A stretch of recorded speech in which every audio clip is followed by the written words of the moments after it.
Muslimin yang semoga dirahmati Allah, setiap kali musim lebaran, rating pertanyaan ini meningkat di internet dan di sosial media, yaitu apa hukum menikah dengan sepupu dalam Islam.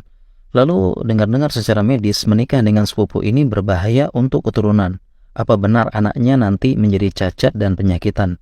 Secara agama, menikah sepupu itu boleh dan mubah, serta tidak terlarang karena sepupu itu bukan mahram. Allah menyebutkan yang boleh dinikahi yaitu anak paman atau anak bibi, yaitu sepupu. Allah berfirman, wa banati ammika wa banati ammatika wa banati khalika wa banati khalatik. Nabi SAW pun menikahi sepupu beliau, yaitu Zainab binti Jahsh, yang merupakan anak dari bibi beliau, yaitu Umaymah binti Abdul Muttalib, dan menikahkan anak beliau Fatimah dengan sepupu beliau, yaitu Ali bin Abi Thalib.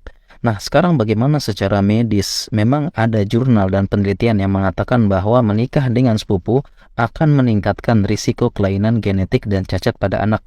Tapi kami juga menemukan ada jurnal dan tulisan yang menyatakan tidak ada bahaya pada anak keturunan dengan pernikahan sepupu.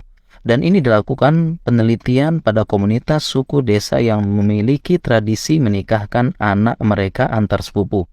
Bahkan anak yang lahir cacat genetik pun kita jumpai pada mereka yang bukan antar sepupu atau bukan keluarga dekat. Sehingga permasalahannya bukan pada pernikahan antar sepupu, tetapi apakah ayah dan ibunya membawa genetik cacat atau tidak. Jadi antar peneliti dan saintis juga ada perbedaan pendapat.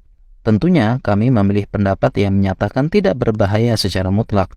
Karena apabila agama membolehkan tentu tidak membahayakan, apalagi Nabi SAW melakukannya.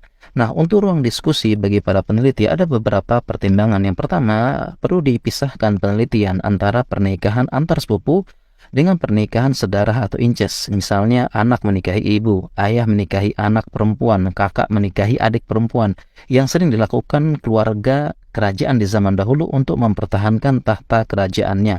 Nah, kalau pernikahan sedarah ini atau incest diharamkan dalam Islam dan bisa jadi berbahaya apabila diteliti. Kemudian yang kedua, sesuatu yang mubah memang tidak berbahaya, tetapi bisa jadi berbahaya apabila dilakukan secara berlebihan dan terus-menerus. Misalnya makan cabai pedas itu mubah, tapi kalau berlebihan ya bahaya. Perlu diteliti apakah pernikahan sepupu yang berlebihan dipaksakan, ingat ya dipaksakan, semisal dijodohkan paksa, antar komunitas itu bisa berbahaya atau tidak. Dan belum tentu juga hasilnya bahaya. Secara fakta juga pernikahan antar sepupu ini kasus yang jarang sekali karena fitrahnya manusia ingin mencari jodoh jauh dari keluarganya agar ada variasi kehidupan dan variasi dalam keluarga. Jadi apabila kepincut sama sepupu pas mudik lebaran dan cocok, silakan menikah dan semoga samara. Barakallahu fikumah.